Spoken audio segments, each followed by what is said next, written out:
మా పార్టీ మాత్రం పూర్తి ప్రజాస్వామ్య శాంతియుత సాంస్కృతిక మార్పుతో కూడిన పార్టీ. సామాజిక సాంస్కృతిక ఆర్థిక రాజకీయ మార్పు తేవడానికి ఒక రాజకీయ ఆయుధం కావాలి. అంటే రాజకీయ ఆయుధంతో సమాజాన్ని మార్చడం, మీకు ప్లాట్ఫామ్.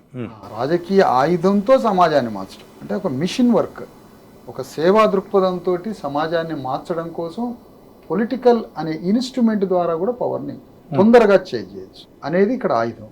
బోధకుడి ద్వారా సమాజాన్ని మార్చే ప్రక్రియ 1000 ఏళ్ళు పడితే పవర్ ఉన్నడు ద్వారా సమాజాన్ని మార్చడం అనేది 10 ఏళ్ళు పట్టింది.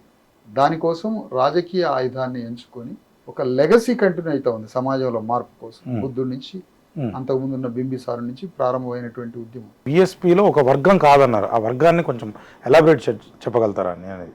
ఆ పార్టీ ఫిలాసఫీ గురించి చెప్పమంటారు. అంతే కదా, మీరు ఆ పార్టీ నుంచి ఆ ఫిలాసఫీ, దాని నుంచే మీరు ఈ డిఎస్పీ పార్టీ అని పెట్టారు. కాంశీరావు గారు లేకపోవడం వల్ల నేను ఇది పెట్టాల్సి వచ్చింది, లేకపోతే అవసరం లేదన్నట్టుగానే ఉంది మీరు చెప్పేది.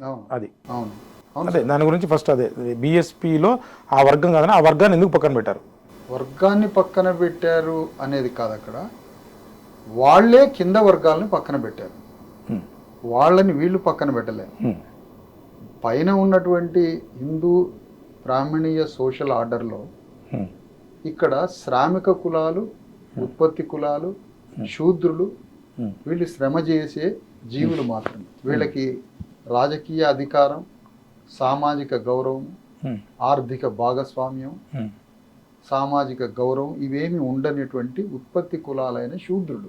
అంటే మీరు అనేది ఏంటంటే 1947కి ముందు, అంతకుముందు మన తెలుగు స్టోరీలు, బిఫోర్ ఇప్పటి నుంచి అయితే స్టోరీలు తెలుసు ముందు ఆ కాన్స్టిట్యూషన్ లో సోషల్ ఆర్డర్ ఏదైతే ఉందో సామాజిక వ్యవస్థ, మన సోషల్ ఆర్డర్ లో వీళ్ళకి ఏమీ లేదు అధికారం.